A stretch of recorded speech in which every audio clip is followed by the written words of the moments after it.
Islamabad high court ने अल Azizia reference में नवाज शरीफ को बरी कर दिया। सजा के खिलाफ साबिक वजीर आजम की अपील मंजूर।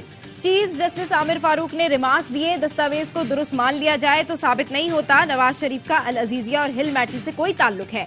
वाजिद जिया तो खुद मान रहा है कि मिलके साबित करने का सबूत नहीं, मफरूजे पर तो कभी सजा नहीं होती है।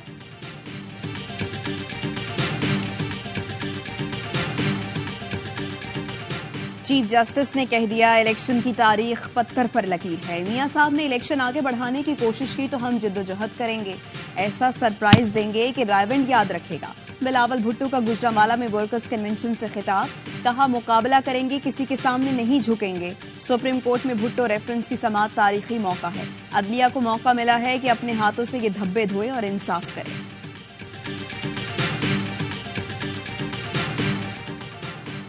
और डीआई खान दहशतगर्दी वाकया, पाकिस्तान का अफगान अबूरी हुकूमत से एहतजाज, अफगान नाज़िमुल उमूर को दफ्तर खारजा तलब करके एहतजाजी मरासला दिया गया। तर्जुमान दफ्तर खारजा का कहना है हमले की जिम्मेदारी टीटीपी से वाबस्ता एक दहशतगर्द ग्रुप ने कबूल की। तमाम दहशतगर्द ग्रोहों और उनकी पनागाहों के खिलाफ कार्रवाई की जाए। पाकिस्तान का अफगान अबूरी हुकूमत से वाक़े की अवामी सतह पर मुजम्मत का भी मुतालबा। पाकिस्तान के खिलाफ अफगान सरजमीन के मुसलसल इस्तेमाल को रोकने के लिए इक़दाम। मौजूदा सेटअप 2 साल जारी रहना चाहिए। मईशत की मुकम्मल बहाली के लिए पॉलिसीज का तसलसल जरूरी है। निगरान वजीर आजम से कारोबारी शख्सियात से मुलाकात की अंदरूनी कहानी सामने आ गई। जराये के मुताबिक मुलाकात में ताजरों की अक्सरियत ने निगरान सेटअप को जारी रखने का मुतालबा किया। अनवारुल हक काकड़ ने चंद रोज कबल पाकिस्तान स्टॉक एक्सचेंज कराची का दौरा किया था।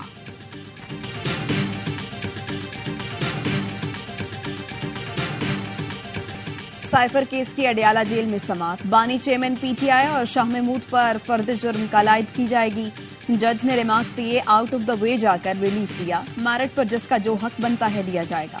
वकील सलमान सफ्तर ने कहा जल्दबाजी और उजलत में आगे बढ़ रहे हैं, ऐसा ना किया जाए। जज ने कहा कोई पॉइंट बता दें, कहाँ जल्दी हुई या उजलत दिखाई, जो भी फैसला करेंगे मैरिट पर करेंगे। नकूल की फराहमी के बाद 7 दिन थे, एतराज क्यों नहीं उठाया। प्रोसिक्यूटर ने कहा हाई कोर्ट ने अदालत को समाअत से नहीं रोका, अदालत फर्द जुर्म आयद करने की कार्रवाई मुकम्मल करे।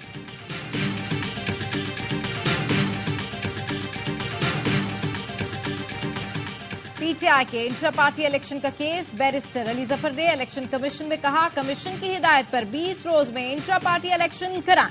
नहीं चाहते सबसे बड़ी सियासी जमात को इंतखाबी निशान से दूर रखा जाए। डीजी लॉ ने कहा इलेक्शन एक्ट के मुताबिक 7 रोज में इंट्रा पार्टी इंतखाबात की तफसीलात जमा कराई जाए। इलेक्शन कमीशन मुतमईन होगा तो सर्टिफिकेट जारी करेगा। अकबर एस बाबर ने कहा पीटीआई ने जो कागजात दिए हैं वो हमें भी दिए जाएं, फिर अच्छे दलाइल दे सकेंगे। चेयरमैन पीटीआई बैरिस्टर गौहर बोले सिर्फ एक जमात को निशाना बनाया जा रहा है, किसी सूरत इलेक्शन का बायकॉट नहीं करेंगे। इलेक्शन कमीशन से इस्तदा है, ऑर्डर बहुत पास हो गए, अब सर्टिफिकेट जारी किया जाए। सऊदी कंपनी अरामको ऑयल की पाकिस्तान में बड़ी सरमायाकारी, gas and oil Pakistan limited के 40% शेयर्स खरीद लिए। ब्लूमबर्ग का कहना है अरामको कंपनी की पाकिस्तानी फ्यूल रिटेल मार्केट में ये पहली सरमायाकारी है। Gas and oil Pakistan limited company की पेट्रोल पंप चेन और लुब्रिकेंट ऑयल का बिजनेस है। गो कंपनी के रिटेल स्टेशन के जरिए अरामको अपनी रिफाइंड मसनूआत फरोख्त करेगा।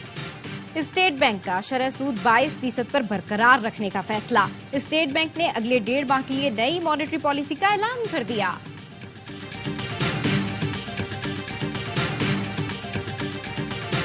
सक्खर की इंसदाद दहशतगर्दी अदालत में सहाफी जान मोहम्मद मेहर कत्ल केस की समाअत। सहूलतकारी के इल्जाम में गिरफ्तार 3 में से 2 मुल्जिमान की जमानत मंजूर।